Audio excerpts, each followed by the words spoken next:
اللہ من الشیطان الرجیم بسم اللہ الرحمن الرحیم وبہ نستعین وہو خیر المعین اما بعد السلام علیکم ورحمۃ اللہ وبرکاتہ۔ آج وضو کے بارے میں ہمارا تیسرا درس ہے۔ اس سے پہلے ہم نے پہلا درس بیان کیا جس میں وضو کا طریقہ، مسح کا طریقہ، پھر اس کے کچھ ضمنی احکام بیان کیے تھے، اور اس درس میں ہم نے یہ بیان کیا تھا کہ وضو کن 6 چیزوں کے لیے ضروری ہے، واجب ہے، اور دوسرے درس میں بھی ہم نے بیان کیا تھا کہ وہ کون سی چیزیں ہیں، 11 شرطیں کہ جن کا خیال رکھیں گے تو وضو صحیح ہوگا، اور اگر ان 11 شرطوں کا خیال نہیں رکھیں گے تو وضو ہمارا صحیح نہیں ہوگا۔ تو وہ ہم نے دوسرے درس میں تفصیلاً بیان کیا تھا۔ آج تیسرے درس میں ہم مبطلات وضو کو بیان کریں گے، یعنی وہ کون سی چیزیں ہیں کہ جو وضو کو باطل کرتی ہیں۔ ہم نے وضو کر لیا ہے، ہر ایک چیز کا خیال رکھ لیا، اب ہم با وضو ہیں،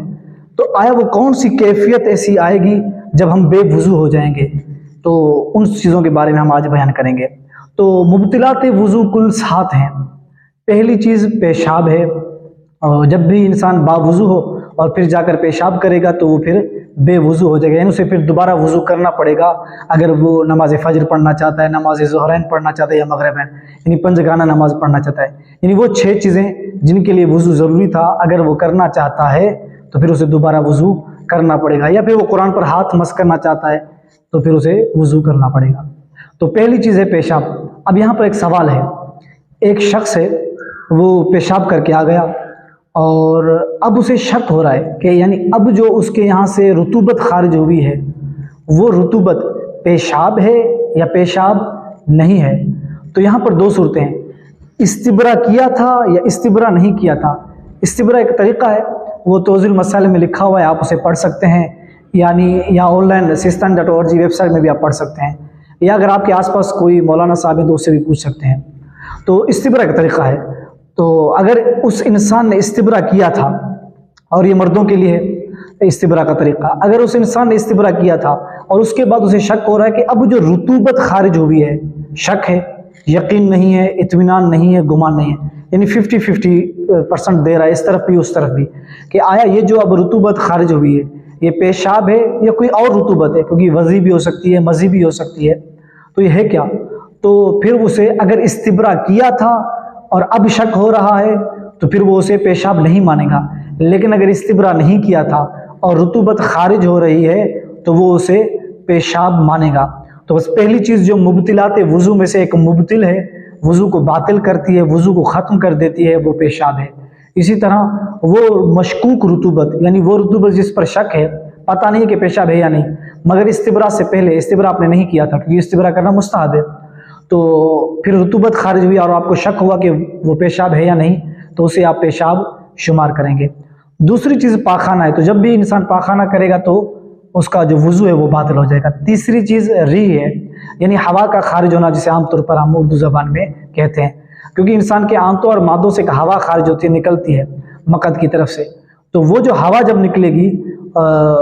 تو پھر اس سے وضو انسان کا باطل ہو جاتا ہے۔ جو انسان باوضو تھا اب وہ بے وضو ہو جائے گا، یعنی اسے اب وضو کرنا پڑے گا اگر وہ کرنا چاہے، یا وہ چیزیں کرنا چاہے جن کے لیے وضو کرنا ضروری ہے تو دوبارہ وضو کرے گا۔ تو پیشاب ہو گیا، پاخانہ ہو گیا، اور پھر تیسری چیز ریح بھی ہو گئی۔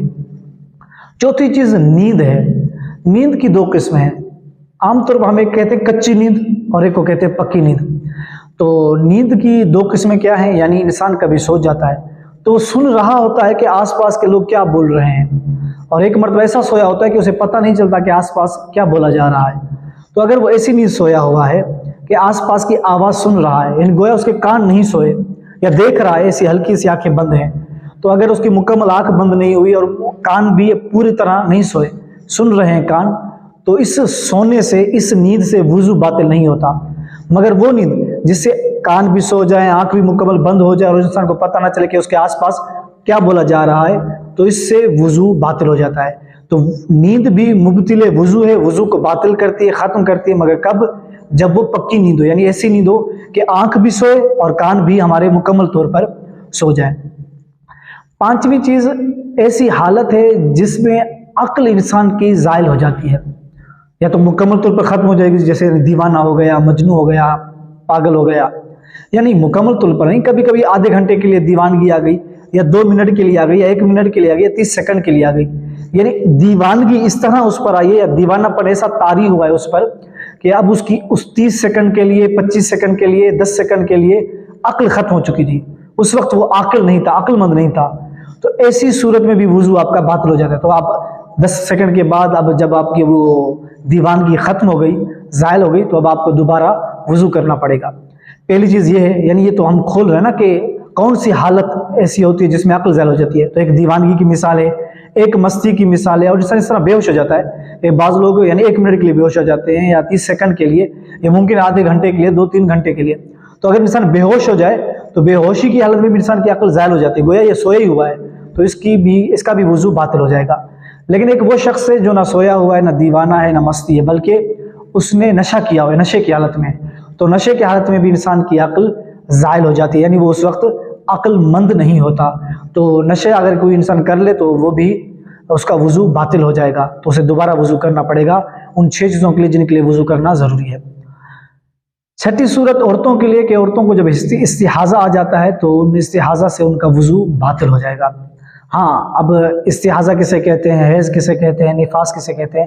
یہ وہ مسائل ہیں کہ جن کو ہم جو درس لے رہے ہیں اس میں بیان نہیں کریں گے، لیکن ہماری کوشش ہے اور ارادہ ہے انشاءاللہ تعالی، اللہ تعالیٰ اللہ تعالیٰ ہمیں توفیق دیں گے اور ہماری تائید فرمائیں گے روح القدس سے، کہ ہم ان کو الگ ایک خصوصی درس کے نام سے، دروس کے نام سے ایک بھیج دیں ویڈیوز وغیرہ، تاکہ ان کے لیے آسانی رہے جو اس چیز کو چاہتے ہیں اور طلب کرتے ہیں۔ تو چھٹی چیز عورت کا استحاضہ ہے۔ 7ویں چیز جنابت ہے، یعنی کچھ چیزیں ایسی ہیں جس سے انسان مجنب ہو جاتا ہے، اس پر غسل واجب ہو جاتا ہے، تو ایسی صورتوں میں انسان پر جو وضو انسان نے کیا ہوا ہے وہ بھی باطل ہو جائے گا۔ تو جنابت کو انشاءاللہ ہم غسل جنابت کے مورد میں کھولیں گے اور وضاحت کے ساتھ بیان کریں گے۔ آج تک اتنا ہی انتہائی ہم نے مختصر بیان کیا ہے۔ ہاں، ایک مسئلہ ہم وضو کے بارے میں بیان کر دیں۔ ایک شخص ہے، اس نے پہلے وضو کیا تھا اور اب اسے شک ہو رہا ہے 3 گھنٹے بعد، 4 گھنٹے بعد، کہ کوئی ایسی چیز ہوئی ہے کہ جس نے میرے وضو کو باطل کیا ہو، کیونکہ 7 مبطلات وضو ہیں، یعنی پیشاب کیا ہو، پاخانہ یا ریح خارج ہوئی ہو، شک کر رہا ہے کہ ایسا ہوا تھا یا نہیں ہوا تھا، 50-50، کوئی اسے پتہ نہیں کہ ہوا تھا بھی یا نہیں ہوا تھا۔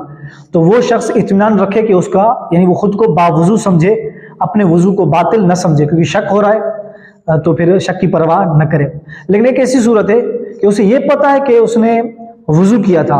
اور یہ بھی پتہ ہے اسے کہ اس نے پیشاب کیا تھا،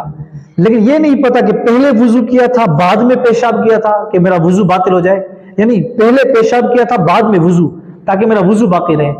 یعنی یہ اسے طے ہے کہ وضو بھی کیا تھا، یہ بھی طے ہے کہ پیشاب کیا تھا، یعنی کوئی ایسی چیز کی تھی جو یعنی وضو کو باطل کرتی ہے، مگر پہلے کون تھا بعد میں کون تھا یہ نہیں اسے پتا۔ تو اب اس صورت میں کیا ہوگا؟ تو اس کی بھی 2 صورتیں ہیں۔